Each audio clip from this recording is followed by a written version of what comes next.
এই শুভেন্দু সুকান্তরা চিঠি লিখে কেন্দ্র সরকারকে বলেছে বাংলার আবাস যোজনার টাকা দেওয়া যাবে না। 18 থেকে 12 হয়েছে, 77 থেকে 50 পার হবে না বিজেপি। অগ্নিমিত্রা বল আসুন, তখন ইলিশ মাছের ডিম ভালো করে ভেজে খাইয়ে দেবে। 2021 সালে লোডশেডিং এমএলএ বলে বাংলার মানুষ তাকে। মমতা বন্দ্যোপাধ্যায়কে কি কায়দায় হারিয়েছিলেন, কিভাবে চক্রান্ত করে হারিয়েছিলেন, তৎকালীন যারা বিজেপিতে ছিলেন তারা এখন মুখ খুলতে শুরু করছে। আগামী আরো 20 বছর তৃণমূল কংগ্রেস এই বাংলায় রাজত্ব করবে। এরা শুধু মতে থাকবে, এরা রথে থাকবে, আমরা পথে থাকবো। বিজেপি থাকবে রথে, তৃণমূল থাকবে পথে। পথই আমাদের পথ দেখাবে। নমস্কার, আমি ঈশা। আপনারা দেখছেন সময় 365। সামনে বিধানসভা নির্বাচন, প্রবল সম্ভাবনা রয়েছে যে 16 তারিখ অর্থাৎ সোমবারই কিন্তু নির্বাচনের নির্ঘণ্ট প্রকাশ হয়ে যাবে। আর তার আগেই একদম নির্বাচনের নির্ঘণ্ট প্রকাশের দোরগোড়ায় ব্রিগেডের সভা করলেন প্রধানমন্ত্রী নরেন্দ্র মোদী, যেখান থেকে তৃণমূল কংগ্রেসকে একাধিক কটাক্ষ ছুড়ে দিলেন। তৃণমূল কংগ্রেস সরকার বাদ দেওয়ার কথাও বললেন। আজ সেই সব নিয়েই কথা বলবো, সেই সব রাজনৈতিক বিষয়ে আলোচনা করবো আমাদের পূর্ব মেদিনীপুর জেলার দাপুরের তৃণমূল নেতা সুপ্রকাশ গিরির সাথে। দাদা, প্রথমে স্বাগত আপনাকে সময় 365 পর্দায়। ধন্যবাদ জানাই, নমস্কার জানাই। দাদা, আজকে ব্রিগেডের সভা থেকে প্রধানমন্ত্রীর প্রথম কথাই হচ্ছে যে বাংলায় রুটি এবং বেটি ক্ষতির মুখে রয়েছে। এই বিষয়ে কি বলবেন? আমার মনে হয় যে ভারতবর্ষের প্রধানমন্ত্রী নরেন্দ্র মোদী বাংলায় দাঁড়িয়ে যিনি যার কথা বলেছেন, তার আগে বলা উচিত যে এই 12 বছরের কেন্দ্রের সরকার ভারতবর্ষের মানুষকে যা প্রতিশ্রুতি দিয়েছিল। যেবার প্রথম নরেন্দ্র মোদী ক্ষমতায় এসেছিলেন 2014 সালে, তখন ভারতবর্ষের মানুষকে যে স্বপ্ন দেখিয়েছিলেন, যে বিকাশের কথা বলেছিলেন, সবকা সাথ সবকা বিকাশের কথা, সেই বিকাশ ভারতবর্ষের কোথায় কোথায় হয়েছে। পশ্চিমবাংলার মানুষ কেন্দ্রের প্রকল্পের টাকা পায় না। আমাদের প্রাপ্য টাকা আটকে দিয়েছে কেন্দ্রের সরকার। 100 দিনের কাজের টাকা সুপ্রিম কোর্ট বলার পরেও কেন্দ্রের সরকার 100 দিনের কাজ আমাদের পশ্চিমবাংলায় চালু করেন। এই শুভেন্দু সুকান্তরা চিঠি লিখে কেন্দ্র সরকারকে বলেছে বাংলার আবাস যোজনার টাকা দেওয়া যাবে না। তো স্বাভাবিক কারণে ভারতবর্ষের প্রধানমন্ত্রী যদি ভারতবর্ষেরই প্রধানমন্ত্রী হন, তার মধ্যে যদি বাংলা একটি রাজ্য থাকে, তাহলে সেই রাজ্য কেন বঞ্চিত হয়? আগে জবাব দিক ভারতবর্ষের প্রধানমন্ত্রী। আর এই প্রধানমন্ত্রীর কাছ থেকে আমরা ঢপবাজি, জুমলাবাজি কথা ছাড়া বাংলার মানুষ আর কিছু এর কাছ থেকে আশা করতে পারে না। কেন বাংলার মানুষের কাছে আপনারা দেখবেন যে 19 সালে এই বাংলা 18 জন সাংসদ দিয়েছিল। তারপরে সেই সাংসদের সংখ্যা 2024 সালে 12তে নেমেছে। এই 19 সালে সাংসদ 18 জন নিয়ে 2021 সালে বিজেপি 77টা সিট জিতেছিল। সেই রেশিও দেখলে 18 থেকে 12 হয়েছে, 77 থেকে 50 পার হবে না বিজেপি। তো সেই শঙ্কায় ভুগছেন ভারতীয় জনতা পার্টি দলের নেতৃত্বরা। আর এই শঙ্কার কথা ভারতবর্ষের প্রধানমন্ত্রীর কাছেও গিয়ে পৌঁছেছে। তিনি গত 2021 সালে আপকি বার 200 পার, 2024 সালে ভারতবর্ষের মানুষকে বলেছিলেন আপকি বার 400 পার। আমরা বলছি আপকি বার 2026 বিজেপি বাংলায় ফিনিশ। 2026 এই নরেন্দ্র মোদী 2026 সালের পরে মুখ দেখানোর জায়গা পাবেন না বাংলায়। বাংলার মানুষ প্রস্তুত আছে। যেভাবে বাংলার ওপর চক্রান্ত হচ্ছে, যেভাবে বাংলার বিভিন্ন প্রকল্পের টাকা আটকে দেওয়া হচ্ছে, যেভাবে এসআইআর এর নাম করে বাংলাকে বিভিন্নভাবে মেলাইন করার চেষ্টা হচ্ছে, বাংলার মানুষ বদ্ধপরিকর। মমতা বন্দ্যোপাধ্যায় 365x24x7 365 দিন যিনি বাংলার মানুষের পাশে থাকেন, তার কাছে এই বাংলার মানুষের বহিরাগত কোনো নেতার কথা শুনতে হবে না। বহিরাগত কোনো নেতার কোনো কথা শুনে বাংলার মানুষ ভোট দেবে না। তৃণমূল আছে এবং তৃণমূল আরো অধিক সংখ্যায় 2021 সালে আসবে। আপনি যেমনটা বললেন যে বিজেপির আসন সংখ্যা আরো কমবে, কিন্তু শুভেন্দু অধিকারী বলছেন যে তৃণমূল যে আসন সংখ্যা পাবে সেটা 2 ডিজিটের উপরে হবে না। ইনি কি বলবেন? শুভেন্দু অধিকারী রাজ্যের বিরোধী দলনেতা, তার তো এখনো বিচারাধীন আছে। তিনি তো গত 2021 সালে লোডশেডিং এমএলএ বলে বাংলার মানুষ তাকে। মমতা বন্দ্যোপাধ্যায়কে কি কায়দায় হারিয়েছিলেন, কিভাবে চক্রান্ত করে হারিয়েছিলেন, তৎকালীন যারা বিজেপিতে ছিলেন তারা এখন মুখ খুলতে শুরু করেছে। তো শুভেন্দুর কথা বেশি না বলা ভালো। তিনি নির্বাচন এলে অনেক কথা বলেন, নির্বাচন চলে গেলে তার কথার কোনো দাম থাকে না। এই জেলায় গত 2021 সালে নির্বাচনে 16টার মধ্যে 9টা আসনে পরাজিত হয়েছিলেন শুভেন্দু অধিকারী। বাংলায় দাঁড়িয়ে তিনি অনেক রকম স্বপ্ন দেখিয়েছিলেন বাংলার মানুষকে। আমাদের এই জঙ্গলমহল নিয়ে 35টা দুটো মেদিনীপুর ঝাড়গ্রাম নিয়ে 35টা আসন, সেখানেও তিনি অনেক অনেক স্বপ্ন দেখেছিলেন। তো ওই স্বপ্নই থাকবে। শুভেন্দু অধিকারীর বাংলার মুখ্যমন্ত্রী হওয়ার যে স্বপ্ন, সে স্বপ্ন কখনোই সার্থক হবে না। এবং বাংলার মানুষের কাছে আজকে শুভেন্দু অধিকারীকে আমি বলছি যে নরেন্দ্র মোদীকে আরেকবার নিয়ে এসে মিটিং করান, দিয়ে বলুন যে বাংলায় যে প্রকল্প চলে সেই প্রকল্পে কেন্দ্র সরকারের কি কি রয়েছে। আজকে নির্বাচনের প্রাককালে 1 দিন 2 দিন 4 দিন আগে এসে দাঁড়িয়ে 18,000 কোটি টাকার গল্প দিচ্ছেন নরেন্দ্র মোদী। এই 5 বছর 10 বছরে নরেন্দ্র মোদী বাংলার জন্য কি করেছেন সেটা আজকে হিসাব দিন। কি আগামী দিনে হবে, নির্বাচন এলে তার প্রতিশ্রুতি দিচ্ছেন, এগুলো দেখে লাভ নেই। গরিব মানুষের জন্য কি কাজ করেছেন, কোথায় বেটি বাঁচাও বেটি পড়াও কে পেয়েছে, কোথায় পেয়েছে আয়ুষ্মান ভারতের একটা, এই পশ্চিমবাংলার কোনো একটি নার্সিংহোম হসপিটাল আছে যেখানে আয়ুষ্মান ভারত চলে? একটি মেয়েকেও বলতে পারবেন যিনি বেটি বাঁচাও বেটি পড়াও পড়ে? তো বাংলার মানুষের উপর শোষণ ছাড়া এরা কিছু করেনি। প্রতিদিন আজকে নিত্য প্রয়োজনীয় জিনিসের দাম বাড়ছে, গ্যাসের দাম বাড়ছে। এরা ভারতবর্ষকে কোন রকম ভাবে উন্নতির দিকে এগিয়ে নিয়ে যেতে পারেননি। তাই বাংলায় এসে এসব কথা বলছে। বাংলায় এসে এসব কথা বলে বাংলার মানুষ অন্যরকম ভাবে সচেতন, রাজনৈতিক ভাবে অনেক বেশি সচেতন। তাই বাংলায় এসব আওয়াজ চলবে না। বাংলায় তিনি আজকে দাঁড়িয়ে হুমকি দিচ্ছে। আরে কার হুমকি? কে শুনবে বাংলার হুমকি? বাংলার মাটি, এ মাটি অন্য মাটি, এ মাটির সাতটা আলাদা, এ মাটিতে রক্ত মিশে আছে, এ মাটিতে আন্দোলন মিশে আছে। আর এই মাটিটা মমতা বন্দ্যোপাধ্যায় চেনে। আর আপনাকে এই মাটিতে চিনতে গেলে আরো 20 বছর অপেক্ষা করতে হবে। বাংলায় 20 বছর তৃণমূল কংগ্রেস আবারও থাকবে। আপনি যেমনটা বললেন বাংলার মাটিতে রক্ত মিশে আছে, সেরকমই বাংলার মনীষীদের আমরা দেখেছি যে আগেও বিজেপি নাম ভুল বলেছে, আজকেও প্রধানমন্ত্রী ব্রিগেডের মঞ্চ থেকে রানী রাসমণিকে রানী রসমণি বললেন। কি বলবেন? হ্যাঁ, স্বাভাবিক, কারণ এটা আমি নিয়ে এগুলো বলতে যাই না। আজকে তো আবার সেই বঙ্কিমচন্দ্রের ছবি দিয়েছেন, দেখলাম, খুব ভালো লেগেছে। যদি বঙ্কিমচন্দ্রের ছবি নিয়েছেন প্রধানমন্ত্রী, দেখলাম শ্রমিক ভট্টাচার্যের হাত ধরে। তো সেই বঙ্কিমচন্দ্রের ছবি নেওয়ার পরে অ্যাটলিস্ট নিয়ে আজকে বাংলার মাটিতে দাঁড়িয়ে ক্ষমা চাইতে পারতেন যে আমি ভুল করে বঙ্কিম দা বলে ফেলেছি, যেন বন্ধু বান্ধব মনে হচ্ছিল নরেন্দ্র মোদী। তো স্বাভাবিক কারণে নরেন্দ্র মোদীর কাছ থেকে, এই বহিরাগতদের কাছ থেকে বাংলা যা আশা করে সেটাই নরেন্দ্র মোদী বারংবার করেন। আমরা এর থেকে বেশি আশা করি না নরেন্দ্র মোদীর কাছ থেকে। তিনি যে বারংবার ভুল করবেন সেটা আমরা বুঝতেই পারি। তারা মমতা ব্যানার্জিকে নিয়ে কটাক্ষ করে, এই বিজেপির নেতারা নিশ্চিতভাবে প্রধানমন্ত্রী, তিনি তাকে সম্মানের জায়গা, এটা প্রধানমন্ত্রী, যেহেতু ভারতবর্ষের প্রধানমন্ত্রী, আমরা তাকে সম্মান করি। কিন্তু বারংবার বাংলায় এসে এই ধরনের তিনি মনীষীদের কথা বলবেন এইভাবে, এটা তো একটা দিন অবধি মেনে নেওয়া যায়। কেন তিনি এসে মিথ্যে কথা বলছেন, তিনি এসে বাংলার মুখ্যমন্ত্রীর নামে মিথ্যে কথা বলছেন। আমরা রাজনৈতিকভাবে যারা পেরে ওঠে না তাদের এই দেউলিয়া হয়। বাংলায় রাজনৈতিকভাবে যারা পেরে উঠছে না তাদের দেউলিয়াপনা নির্বাচনের বক্তৃতার মাধ্যমেই বোঝা যাচ্ছে। সুকান্ত মজুমদারের কটাক্ষ যে 40 দিনের মধ্যে তৃণমূল এবং জঞ্জালকে এই রাজ্য থেকে বাদ দেওয়া হবে। সুকান্ত মজুমদারকে জিজ্ঞেস করুন 2019 সালে কত ভোটে জিতেছিলেন, 2024 সালে কত ভোটে জিতেছেন। তার কাছেই তার অ্যান্সার আছে যে বাংলার মানুষ, তার এলাকার মানুষ। তাহলে 2024 সালে যে সুকান্তকে যে ভোটে জিতিয়েছিল, 2024 সালে 19 সালে যে ভোটে জিতিয়েছিল, 24 সালে তাকে হাড্ডাহাড্ডি লড়াই 5,000 6,000 ভোটে জিততে হলো কেন? তাহলে মানুষের সমর্থন, বিজেপির প্রতি মানুষের আস্থা আস্তে আস্তে আস্তে করে কমছে। আজকে দেখেছেন তো অন্যান্য রাজ্যে ওরা কিভাবে করছে। মহারাষ্ট্র একটা উদাহরণ ছিল, তারপরে দেখুন বিহার একটা উদাহরণ। বিজেপির সঙ্গে যারাই আছে তাদেরকেই বিজেপি একেবারে ফিনিশ করার জন্য চক্রান্ত করছে। তো স্বাভাবিক কারণে বিজেপি কারোর বন্ধু নয়, বিজেপি প্রত্যেকের শত্রু, বাংলার শত্রু। বাংলার মানুষের কাছে বিজেপি হচ্ছে এক নামক রাজনৈতিক দল, শত্রুর দল। এরা বাংলার মানুষের ভালো চায় না, বাংলার মানুষের ক্ষতি চায়। শুভেন্দু অধিকারীরা, অ্যাকচুয়াল শুভেন্দু অধিকারী তো গেছেন সিবিআই ইডি থেকে নিজেকে বাঁচানোর জন্য, তাই তাকে এই ধরনের কথা বলতে হচ্ছে। তিনি তার স্বপ্ন কখনোই সার্থক করতে পারবেন না বাংলার মাটিতে। আগামী আরো 20 বছর তৃণমূল কংগ্রেস এই বাংলায় রাজত্ব করবে মিনিমাম, মমতা বন্দ্যোপাধ্যায়, অভিষেক বন্দ্যোপাধ্যায়ের নেতৃত্বে তৃণমূল। কারণ আমরা তো মানুষের উন্নয়নের সঙ্গে আছি। দেখুন নির্বাচন হবে, মানুষ কি পেয়েছে। আজকে গ্রাম বাংলায় যান, শহর অঞ্চলে ঘুরুন, আজকে 10 বছরে পিছিয়ে যাওয়া গ্রাম বাংলা, আজকে দেখুন গ্রাম বাংলা কিভাবে মমতা ব্যানার্জি সাজিয়ে দিয়েছে। একের পর এক রাস্তা, একের পর এক পানীয় জল, একের পর এক বিদ্যুৎ। কোনো পরিবার নেই যেখানে বিদ্যুৎ পৌঁছয়নি, কোনো এলাকা নেই যেখানে রাস্তা হয়নি। বাড়ির উঠোন অব্দি তৈরি করে দিয়েছেন মমতা বন্দ্যোপাধ্যায়। সার্বিক উন্নয়ন, মানুষের ব্যক্তিগত উন্নয়ন, সবটাই আমাদের সরকার করেছে, মানুষের পাশে দাঁড়িয়েছে।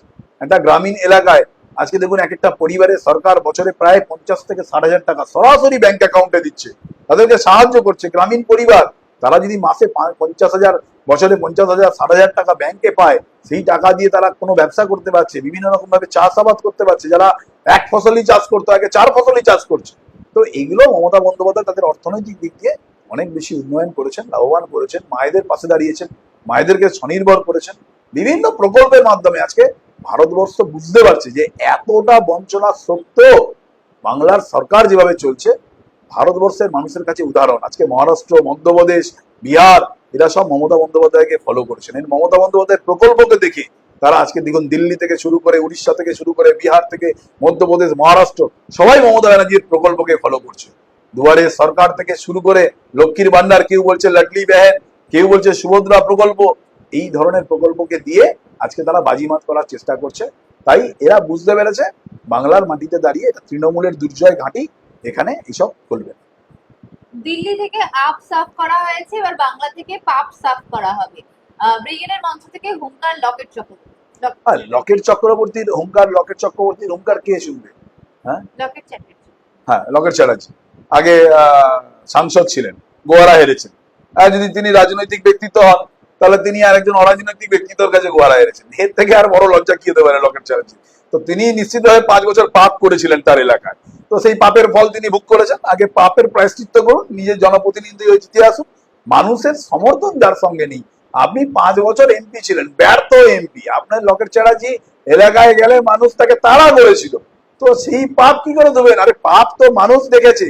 আপনারা সেন্ট্রাল ফোর্স দিয়ে নরেন্দ্র মোদী ভারতবর্ষের প্রধানমন্ত্রী হবেন, সেই ভোটে যে লকেট চ্যাটার্জি জিততে পারেনি, 2.5 লক্ষের বেশি কাছাকাছি ভোটে পরাজিত হয়েছে, তো সেই লকেট চ্যাটার্জি এই ধরনের কথা বলবে, এতে কোনো অসুবিধা নেই। কারা পাপ করেছে বুঝতে পারবেন। যারা পাপ করেছিল ভারতবর্ষের বুকে তাদের আসন সংখ্যা নেমে এসেছে, যারা পাপ করেছিল বাংলার বুকে তাদের আসন সংখ্যা নেমে এসেছে। কিন্তু তৃণমূল কংগ্রেস 2011 সালে যে আসন সংখ্যা জিতেছিল, 2016 সালে তার আসন সংখ্যা বাড়িয়েছে, 2021 সালে তার আসন সংখ্যা বাড়িয়েছে। 2019 সালে যে এমপি ইলেকশনে আমরা যে আসন সংখ্যা জিতেছিলাম তার থেকে 2024 সালে এমপি ইলেকশনে আসন সংখ্যা বাড়িয়েছে। তাহলে পাপ কারা করছে বাংলার মানুষ বুঝতে পারছে। আচ্ছা, অভিনেতা তথা বিজেপি নেতা মিঠুন চক্রবর্তীর বক্তব্য 30 দিনে তৃণমূলের খেলা শেষ করে দেবে। তিনি পারিবারিক কারণে, পারিবারিক কোনো সমস্যায় জর্জরিত আছেন, তাই তাকে বিজেপিতে করতে হচ্ছে। যেমন আজকে নীতিশ কুমারকেও অনেকে বলছেন যে পারিবারিক কোনো সমস্যায় তিনি জড়িয়ে পড়েছেন, তার পরিবারের কেউ না কেউ কোনো না কোনো কারণে বিজেপির কাছে মাথা নত করেছে।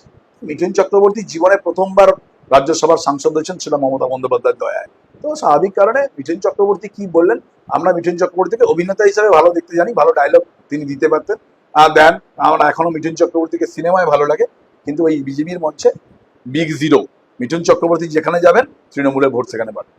আপনি যেমনটা বললেন মমতা ব্যানার্জির দয় রাজ্যসভার সাংসদ, প্রথমবার সাংসদ হয়েছেন, সেখানে দাঁড়িয়ে মিঠুন চক্রবর্তী কটাক্ষ করছেন যে হাত ভেঙেছে, পা ভেঙেছে, এবার হয়তো আইসিইউ থেকে বক্তৃতা দেবে। হ্যাঁ, দেখুন কারোর ব্যক্তিগত আক্রমণ করে ওগুলো মিঠুন চক্রবর্তীকে মানায়। আমরা মিঠুন চক্রবর্তীকে বলতে পারি ব্যক্তিগত আক্রমণ করতে পারি। তার ছেলে কি কাণ্ডে যুক্ত আছেন, যে নরেন্দ্র মোদী অমিত শাহের পা ধরে চলতে হচ্ছে মিঠুন চক্রবর্তীকে, কি কাণ্ডে যুক্ত আছেন প্রকাশ করুন। তার ছেলে, আমরা যতটুকু জানি যে মিঠুন চক্রবর্তীর ছেলে ধর্ষণ মামলায় তিনি ঝুলছেন। তো স্বাভাবিক কারণে এগুলো যত তিনি বলবেন, হাত পা আমরা ভেঙেছি, বিজেপির ভেঙেছি পশ্চিমবাংলায়, এবারে কোমরটা ভেঙে দেবো বিজেপির। পশ্চিমবাংলায় রাজনৈতিক ভাবে কোমর ভেঙে দেবো বিজেপির। এরা দাঁড়াতে পারবে না পশ্চিমবাংলার মাটিতে দাঁড়িয়ে। সেই কোমর ভাঙার, বিজেপির রাজনৈতিক কোমর ভাঙার খেলা আমরা শুরু করে দিয়েছি। আচ্ছা, এখন যেভাবে গ্যাসের সংকট বেড়েছে সেখানে দাঁড়িয়ে শহরাঞ্চলে 25 দিনের ব্যবধানে গ্যাস মিললেও গ্রামাঞ্চলে সেটা 45 দিনের নির্দেশ দিয়েছে কেন্দ্র। এই ব্যবধান নিয়ে এগুলো তো ব্যর্থতা, এগুলোই সামলাতে পারে না। আজকে ভারতবর্ষের প্রধানমন্ত্রী রাজনীতি করতে এসেছেন। ভারতবর্ষের এই ধরনের তিনি আন্তর্জাতিক ক্ষেত্রে ডোনাল্ড ট্রাম্পের কাছে মাথা নিচু করে আছেন। তো স্বাভাবিক কারণে যারা এগুলো সামলাতে পারে না, দেশ চালাতে পারে না, তারা আজকে এসে বড় বড় জ্ঞান দিচ্ছে। তাদের কাছে জ্ঞান আমাদের নিশ্চিতভাবে জ্ঞান নেই, কিন্তু আমরা এর বিরুদ্ধে সোচ্চার হচ্ছি। আমাদের সর্বভারতীয় তৃণমূল কংগ্রেস নেত্রী মমতা বন্দ্যোপাধ্যায় জানেন আপনারা যে আগামী 16 তারিখ সোমবার তিনি পথে নামবেন। আমাদের কেন মমতা ব্যানার্জি কখনোই দেখবেন তার রাজনীতির স্টাইলটাই আলাদা। তিনি মানুষের জন্য রাজনীতি করেন। যখন দেখবেন জিএসটি হয়েছিল, যখন নোটবন্দি হয়েছিল, যখন মানুষের এসআইআর হচ্ছে, যখন মানুষকে বিভিন্নভাবে এসআইআর, সিএ এর এনআরসির ভয় দেখানো হয়েছিল, তখন রাস্তায় নেমে তিনি প্রতিবাদ করেছিলেন। 26 দিনের অনশন কেউ ভুলবে না, সিঙ্গুরের আন্দোলন কেউ ভুলবে না, নন্দীগ্রামের আন্দোলন কেউ ভুলবে না, নেতাই নান্নুর থেকে শুরু করে কেশপুর, কেশিয়ারি থেকে শুরু করে গড়বেতা থেকে শুরু করে এই আন্দোলন মমতা বন্দ্যোপাধ্যায়কেই বানায়। এরা শুধু মতে থাকবে, এরা রথে থাকবে, আমরা পথে থাকবো। আমাদের নেতা বলেছেন বিজেপি থাকবে রথে, তৃণমূল থাকবে পথে, পথই আমাদের পথ দেখাবে। আগামী 2026 250 বেশি আসন নিয়ে আবার চতুর্থবার ক্ষমতায় আছে। আপনি যেমনটা বললেন যে মমতা ব্যানার্জি পথে ঘাটে নেমে প্রতিবাদ করে, আমরা কিছুদিন আগেই দেখেছি এসআইআর নিয়েও তিনি ধর্ণা দিয়েছিলেন, সেখানে ছবি এঁকে প্রতিবাদ করেছিলেন, কিন্তু সেই ছবিকেও কটাক্ষ করেছেন অগ্নিমিত্র পাল। তার কথায় যে মমতা ব্যানার্জি ইলিশ মাছের ডিমের বড়া এঁকেছেন এবং তার মাঝখানে এসআইআর লিখে দিয়েছেন। হ্যাঁ, অগ্নিমিত্রা পাল আসুন, ওকে ইলিশ মাছের ডিম ভালো করে ভেজে খাইয়ে দেবো। তা ওনাকে আমি আমন্ত্রণ জানালাম, ইলিশ মাছের ডিম যদি খেতে ভালোবাসেন, হ্যাঁ আসুন, ওনাকে আমরা ডিম ভালো করে বানিয়ে কেনা। উনি যে প্রফেশনে ছিলেন সেই প্রফেশন তো এখন করতে হয় না, সেই প্রফেশন সব হয়ে গেছে। ওনার সেই প্রফেশন চলে না বলে একটা রাজনীতির তেল মাখামাখি করতে এসছেন। তো এই যে এই অগ্নিমিত্রা পল, তিনি কাকে কটাক্ষ করছেন? মমতা ব্যানার্জি। এটা কোনোদিন মানায়? অগ্নিমিত্রা পল মমতা ব্যানার্জিকে কটাক্ষ? মমতা ব্যানার্জি কে? মমতা ব্যানার্জি তার রাজনৈতিক জীবনটা শুরু হয়েছিল সোমনাথ চ্যাটার্জিকে হারিয়ে, যখন সোমনাথ চ্যাটার্জি পশ্চিমবাংলার রাজনীতিতে একটা নক্ষত্র। 1984 সালে সোমনাথ চ্যাটার্জির মতো লোককে তিনি হারিয়ে দিয়েছিলেন। তো তার কথা যদি অগ্নিমিত্রা পল বলে, সেটা বাংলার মানুষ বুঝবেন যে অগ্নিমিত্রা পলকে কাকে কটাক্ষ করছেন। 7 বারের সাংসদ, 3 বারের কেন্দ্রীয় মন্ত্রী, 3 বারের বাংলার মুখ্যমন্ত্রী, তাকে কটাক্ষ করছে কে? অগ্নিমিত্রার মতো একজন। তিনি লোকসভা নির্বাচনে তার দলে পরে হেরে যাওয়ার পরে বলেছিলেন নাকি তার দলের লোকই তাকে হারিয়ে দিয়েছে। স্বাভাবিক কারণে এগুলো না বলাই ভালো, যত বলবে তৃণমূল তত ভালো। দাদা, আপনি যে বললেন এবার নন্দীগ্রাম আসনও তৃণমূলের দখলে যাবে, সেখানে দাঁড়িয়ে কি অভিষেক বন্দ্যোপাধ্যায়ের যে হিউজ প্রকল্পটা, সেবাশ্রয় প্রকল্প, সেটা কোনো ফ্যাক্টর রাখছে? দেখুন, নিশ্চিতভাবে সেবাশ্রয় একটা আলাদা মাত্রা যোগ করেছে আমাদের। যেহেতু আমাদের সাংসদ, আমাদের নেতা, সর্বভারতীয় সাধারণ সম্পাদক, এই দলের সেকেন্ড ইন কমান্ড সেনাপতি অভিষেক বন্দ্যোপাধ্যায় এই মস্তিষ্কে উপস্থিত যে এই যে কর্মসূচি চলছে, প্রকল্প চলছে, যে মানুষকে পরিষেবা। দেখুন, আমরা তো মানুষ সুস্থ থাকতে চাই, আমরা সবাই যেমন কি, আমরা যে যা উপার্জন করছি আমরা খাবারের জন্য করি আর সুস্থ থাকার জন্য চাই। মানুষ যাকে কি জীবনে যেন আমাদের জীবনটা রক্ষা হয়, সেই জীবন রক্ষার খেলায় সরকার যেমন পাশে আছে, সরকার যেমন সরকারি হাসপাতালে বিনা পয়সায় চিকিৎসা করছে, আবার এমন কিছু ক্রিটিক্যাল আছে যেগুলো মানুষকে অনেক সময় পয়সা খরচ করে চিকিৎসা করাতে হয়, বাইরে গিয়ে চিকিৎসা করাতে হয়। সেই কাজটা করেছেন অভিষেক বন্দ্যোপাধ্যায়। তার ডায়মন্ড হারবার লোকসভা কেন্দ্রে যেমন এত মানুষ উপকৃত হয়েছেন, তার সাথে সাথে তিনি নন্দীগ্রামের মানুষের জন্য এই কাজ করেছেন। এবং কল্পনাতীত যে 15 দিনে এত মানুষ স্যাম ক্যাম্পে এসছে, তার মানে সেখানে যিনি এত দিন ধরে জনপ্রতিনিধি, 2016 থেকে 26 যিনি জনপ্রতিনিধি, তিনি ব্যর্থ। তিনি মানুষকে পরিষেবা দিতে ব্যর্থ, তিনি মানুষের পাশে দাঁড়াতে ব্যর্থ। একটা সেবাশ্রয় করে দিলাম, মানুষের যদি চাহিদা না থাকতো মানুষ আসতো কি করে? এত মানুষ এসছে, এবং আসা শুধু নয়, অভিষেক বন্দ্যোপাধ্যায় দেখেছেন কয়েকদিন আগেই যাদেরকে কিছু কিছু ক্রিটিক্যাল কেস, সেগুলো বিভিন্ন সরকার প্রাইভেট হসপিটালে গিয়ে তাদেরকে সেই চিকিৎসা করিয়ে দিয়েছেন। তো স্বাভাবিক কারণে এগুলো জনমানসে একটা প্রভাব পড়েছে। শুভেন্দু অধিকারী নন্দীগ্রাম ছেড়ে পালাতে চাইছে, নন্দীগ্রামে দাঁড়াতে চাইছে না শুভেন্দু অধিকারী। কেন? আজকে বুঝতে পেরেছে যে নন্দীগ্রাম আর সেই জায়গায় নেই।